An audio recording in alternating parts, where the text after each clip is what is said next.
Shalom. First and foremost, I want to give all praises, honor, and glory unto Yahweh, Bahashim, Yahweh Shai, Bahashim, Rachak Kodash, for giving me the spirit and power to make this lesson. Double honors unto the elders and apostles of Great Millstone that teach this truth, and Ruel, Rabbar unto the elect, the men, women, and children that do believe in Yahweh, Bahashim, Yahweh Shai sincerely, okay? There's a brother Gabar from the Great Millstone Dallas branch, back with another lesson. And this is going to be over how prophecy is not going to change. It's not going to be stopped. Okay, what we see going on, it's only going to continue to go further into the next prophecy to unfold. Something like a domino effect, you know.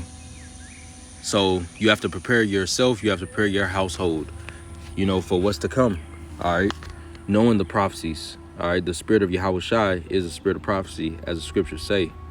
All right, so you have to be always watching, all right, the events in the earth, which is the news, all right, and what's going on as we see, you know, World War III coming to its boiling point. It's getting hotter and hotter between Israel and Iran, which the prophecy of Jeremiah 51 speaks about how America's going to protect Israel. It's going to be drawn out to WW3 by Israel, all right, with the war they're going to have, as they have it right now with Iran, because Iran is backed by Russia. It's going to bring out the big dogs.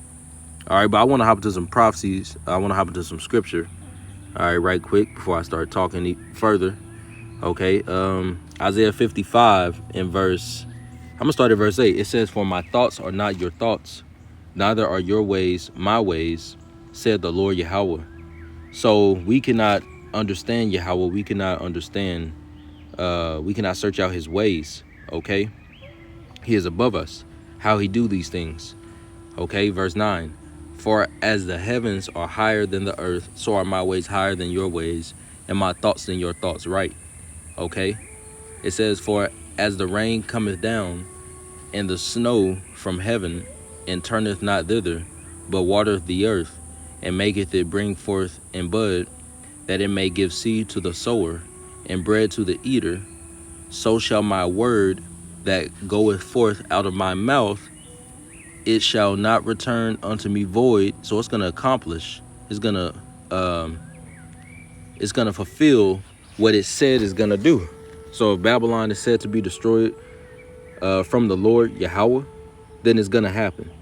Okay, you don't want to live a life that you think that this place is going to go on forever, and then you be destroyed when that prophecy comes to pass. All right, this is the warning of Yahweh Bashim Shai. This is the message that he's sending, all right, through his men, all right, his angels, which is a messenger, okay, the men of the Lord. Okay, it says, "So shall my word be that goeth forth out of my mouth. It shall not return unto me void, but it shall accomplish that which I please, and it shall prosper in the thing whereto I sent it." Okay, so Yahweh Shai is also known as the word, all right, of Yahweh, all right, of the Most High. Okay, because he's ultimately going to be sent down here as the word is being preached now. Yahweh Shai is being preached now. All right, this gospel is going through the four corners of the earth. Now the actual word embodied, all right, in that new body, all right, that he's in. Okay, Yahweh Shai is actually going to come down here. The word is going to come down here. It's going to leap from heaven again. Okay, and that's going to be the complete end of all this. All right, as Yahweh Shai bring the total destruction. Okay, but it says, "So shall my word be that goeth forth out of my mouth. It shall not return unto me void, but it shall accomplish that which I please." All right, and that's another point, all right, that I want to go into. Okay, so whatever the Lord wants, where his pleasure is going to be done. Okay, let me grab another precept.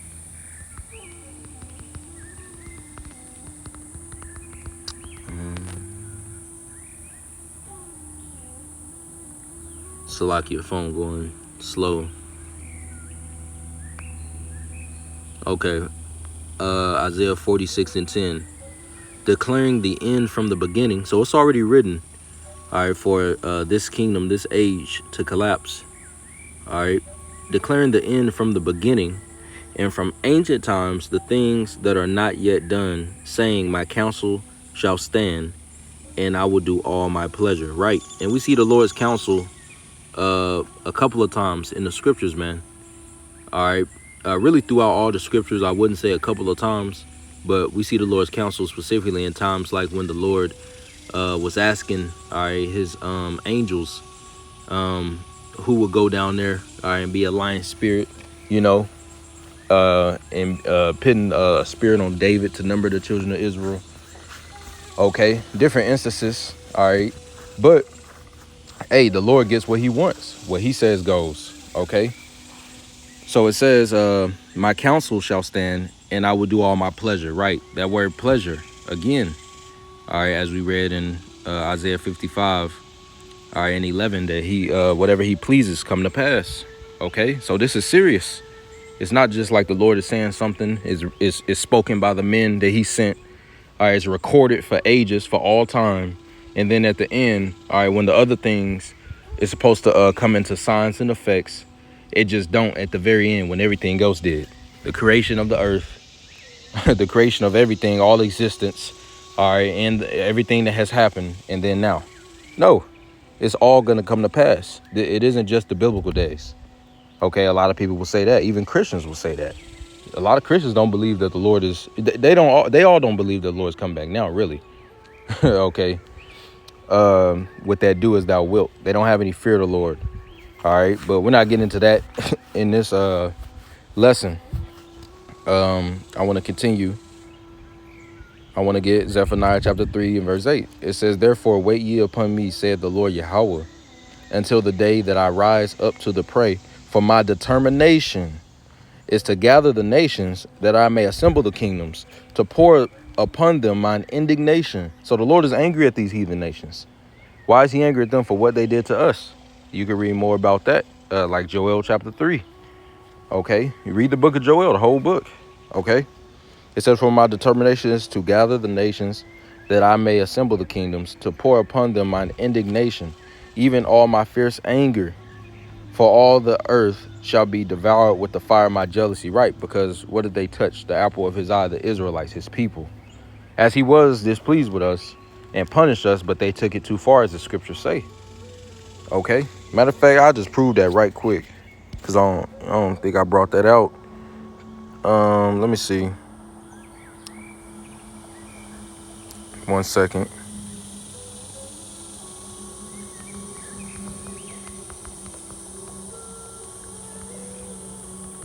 This is Zechariah chapter 1 and verse 15. And I am very sore displeased with the heathen that are at ease, for I was but a little displeased, and they helped forward the affliction. Right, speaking about us. All right, they forwarded the affliction on us. Look how far they took it. Okay, we wasn't allowed to read or write. It's actual laws on slaves in the Bible. Okay, the Bible that everybody reads. There's laws on slavery and how they would be treated. Esau does not abide by that. The heathens didn't give us that. All right, we just got treated like nothing. All right, so the Lord is displeased with them. Okay. Let me see. All right, let me go back. Now I want to get Zephaniah chapter 3 and verse 9. Now I close it out. It says, for I will turn to the people a pure language, speaking about the Hebrew language. Okay, we have the names. It says that they may all call upon the name of the Lord Yahweh. Right, we would need that language to call upon the names of the Lord, because they are in the Hebrew language, the Hebrew tongue. So the elect have the names, okay, and they're going to praise those names, okay. It says that they may all call upon the name of the Lord Yahweh, to serve him with one consent, right, and that is to fear Yahweh by Shema Shai, all right, believe in Yahweh by Shema Shai, okay, keep his commandments, okay, and they're going to be written within us, all right, as we get those new bodies, all right, the new covenant, all right, where our bodies are going to be changed in the twinkling of an eye, all right, just like that, and then you're going to be perfect forever, for all eternity, saved from the destruction that will be simultaneously happening, all right, as you enter into those chambers, all right, the secret place, all right, hiding from the destruction for a moment, Okay, which we're gonna be in the chariot, you know, for however long with the ceremony and everything. But yeah, you know, yeah. Okay, it says that they may all call upon the name of the Lord Yahweh to serve him with one consent. Okay, so Yahweh Bashim Shai is gathering all these nations for World War III. That is what we're seeing. So that's how you know we're close to the end, man. Especially with this chip, all right, the mark of the BEAST, all right, that being out, and it's gonna be mandatory soon. Okay, it's gonna be mandatory. That's the prophecy, Revelation 13. You read that, man. All right, so you should know where you're at, and you should be doing all you can to save yourself, which is fear the Most High and serve Him with fear and trembling. I grabbed that, then I end it off, because I don't want to butcher it.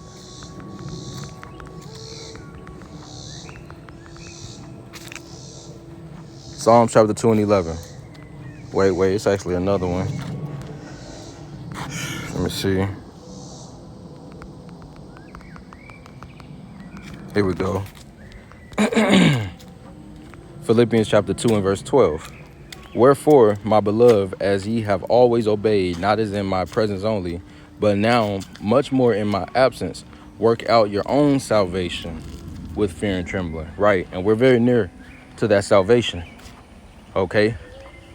With that, I want to give all praise, honor, and glory unto Yahweh Bashim Shai for giving me the spirit and power to make this lesson. Until next time, Kam Yasharallah, Shalom.